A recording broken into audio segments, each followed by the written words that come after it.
Hi din po, Era Ramos. Hello. Hello din po sa inyo. Loyalistang Pilipino, hello po. Yan. Check natin, okey ba yung aking ano? Hello, hello, hello. Yan, okey naman. Okey po ba ang ating signal? Yan. Check lang natin, yung sounds natin kung okey ba. Yan. Dali, check ko lang yung sounds natin kung okey ba. Okey ba? Hello, hello, hello. Hello. Yan. Ah, hello.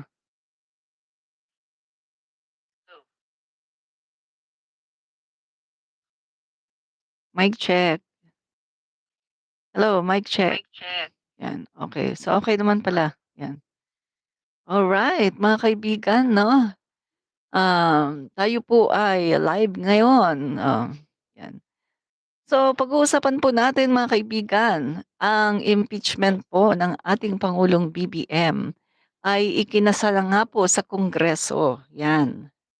So, meron pong, nag-file ng impeachment laban sa ating, Pangulong BBM at, eto nga, pag-uusapan po natin. So, saglit guys, timpla lang ako ng aking kape, 'yan. Para habang kasi guys, kakakain ko lang kasi ng lunch 'no, so gusto kong magkape. Medyo matapang itong kape na 'to. Siguro hindi ko uubusin, mga 2 timpla siguro ito. Medyo matapang siya, eh. 2 timpla, hindi ko siya uubusin. Oo, lagay ko na lang sa ano, 'yan. Matapang, eh. Tapos ano 'to guys, eh, hindi ko na 'to lalagyan ng asukal. Kasi 'pag nilalagyan ko ng asukal nauumay na ako sa kape, 'no. So ganyan lang siya, black coffee, ta's wala siyang asukal, 'yan. Maganda ito kapag yung black coffee tapos walang asukal. Kasi 'di ba ang kape ay antioxidant, 'yan. Tsaka iwas na rin sa mga sakit, mga diabetes 'no. So, ayan po ang aking kape, black coffee, black, walang asukal. Inuman lang muna ako saglit, Ang sarap. Ah, Sarap ng kape. Wala po siyang asukal.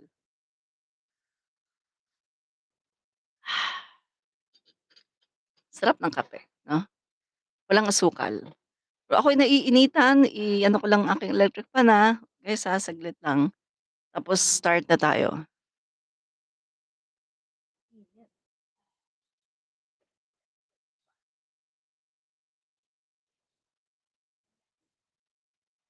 Okey. Eh, bakit nakatutok? Saglit, nakatutok yung electric fan ko, i-ano ko lang.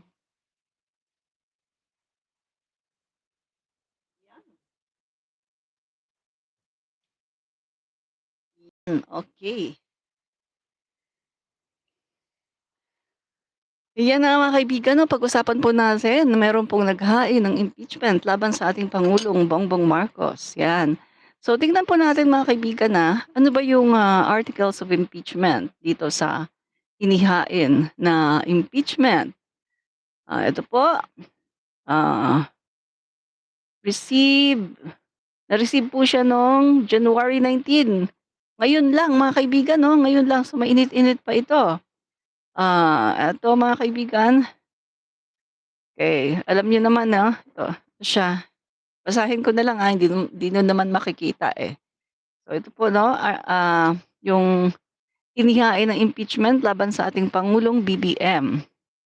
Nakalagay po dito, "Whereas incorporated herein is the verified impeachment complaint against Ferdinand Romualdez Marcos Jr., President of the Philippines, President of the Republic of the Philippines, entitled Attorney Andre R. De Jesus versus President Ferdinand R. Marcos Jr. Okay, so tingnan natin yung mga articles sa ano ba yung kanilang paratang dito kay PBBM. So tingnan po natin. Okay. Grounds in support of the complaint. Sandali, basahin lang natin si Rider Scorpion 7923 watching new friend support host enjoy watching. Salamat po sa panonood, no?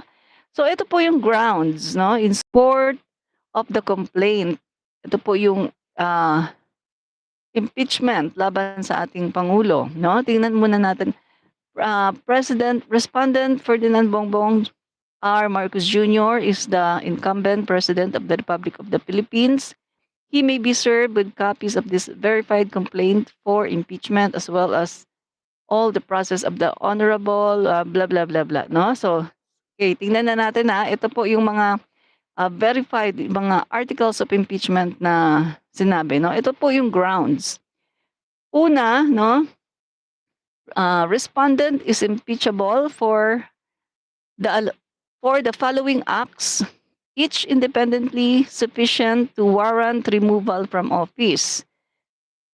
Respondent ordered and enabled the kidnapping and surrender of former President Rodrigo Roa Duterte to the ICC. Yan po So ito yung una nakalagay dito, no? So tingnan natin may grounds ba yan, mga kaibigan?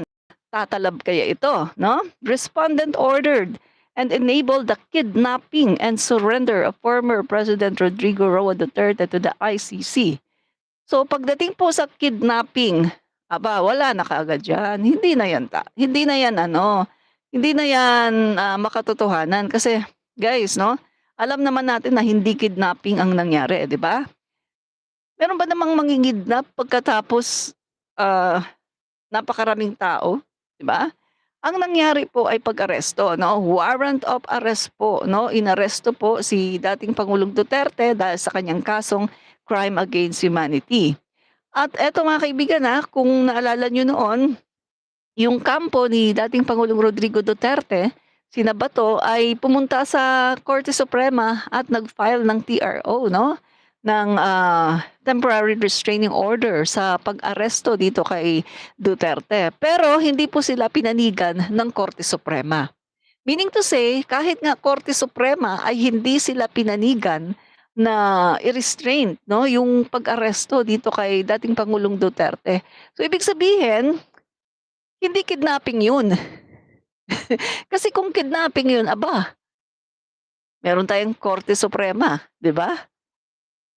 Mga kaibigan, wala namang ganong klaseng kidnapping Ito ay warrant of arrest dahil alam naman natin na as early as 2011,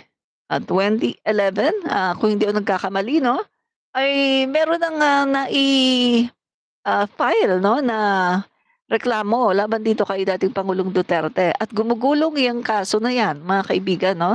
Gumugulong siya at sa natatandaan natin noong 2021, yung gobyerno ni dating Pangulong Duterte ay nag-ask dito sa ICC na itigil nyo na yung investigation kasi gumugulong naman ang hustisya namin. So kami na lang ang mag-iimbestiga. So meaning to say, pinayagan sila ng ICC, o sige, di kayo ang mag-imbestiga. Pero natapos na lang ang 2022, yung bumaba na si dating Pangulong Duterte pero wala po silang naimbestigahan. So, ibig po sabihin dahil nakita ng mga pamilya ng biktima na wala pong nangyari doon sa kaso, ay lumapit na naman sila. Nagpatulong na naman kay Sentry, Leila de Lima at sa iba pang mga progressive group na siyang nagsampa ng kaso ni Duterte sa ICC. At yun, dinala na naman ulit, inihain ulit sa ICC, binuksan na naman ulit, no, sa panahon na ni PBBM.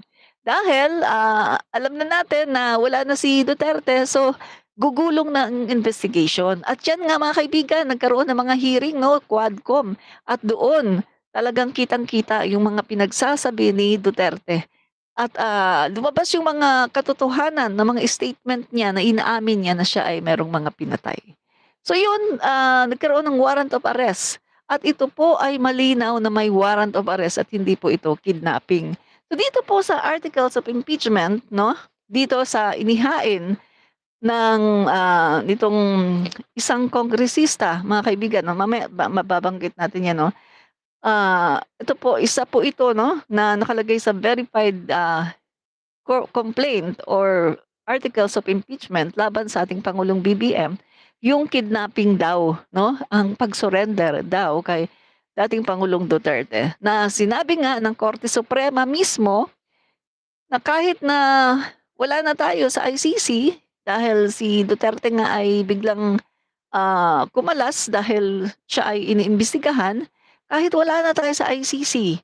Pero doon sa mga taon na iniimbestigahan ang dating Pangulong Duterte hanggang 2019 ay valid pa yun. So meron tayong obligasyon na sumagot at, managot 'no, sa mga paratang. Si dating Pangulong Duterte ay meron siyang responsibility na sagutin at managot sa mga paratang sa kanya, lalo na ito ay hindi basta-bastang kaso. Ito ay crime against humanity, involved dito ay libo-libo na mga Chinogi, 'di ba? So ayan po mga kaibigan 'no, eto na. So kidnapping yung unang inilagay nila 'no ah sa verified, complaint 'no? Sandali, sandali guys, nasaan na ba dito yung, ah, wala yung okey, di puwedeng magsulat, okey, 'yan. So 'yan guys, pangalawa po 'no, so una yung kidnapping daw na hindi iyan tatayo sa pagdating po sa batas, hindi po tatayo yung sinasabi nilang kidnapping ang nangyari. Pangalawa, ang sabi dito, respondent drug addict whose condition impairs his judgment and leadership. O pagdating diyan, talo na naman sila. Bakit? Kasi mga kaibigan, alam naman natin 'di ba, si PBBM pinatunayan niya 'no, na hindi siya ano, user sa pamagitan ng pagpapa-drug test. 2 beses po siya nagpa-drug test. Eto po yung mga panahon na siya ay tumatakbo sa pagkapangulo at inakusahan siya ni dating Pangulong Duterte na gumagamit. So ang ginawa po niya dahil siya po ay nag-a-apply bilang Pangulo ng Pilipinas, kailangan po niyang magpakita ng ebidensya na hindi talaga siya gumagamit. At yun po, nagpa-drug test siya. Meron siyang, ebidensya na hindi siya user, na hindi siya addict, na sinasabi nitong mga nagbibintang sa kanya. So pinatunayan po yan ng, St. Luke's 'no, laboratory 'no, mga kaibigan, kung saan doon po ay, kinunan po ng drug test ang ating Pangulo, PBBM, at siya po ay negative. 2 beses po siya na nagpa-drug test. Kaya nga, yung mga inihain na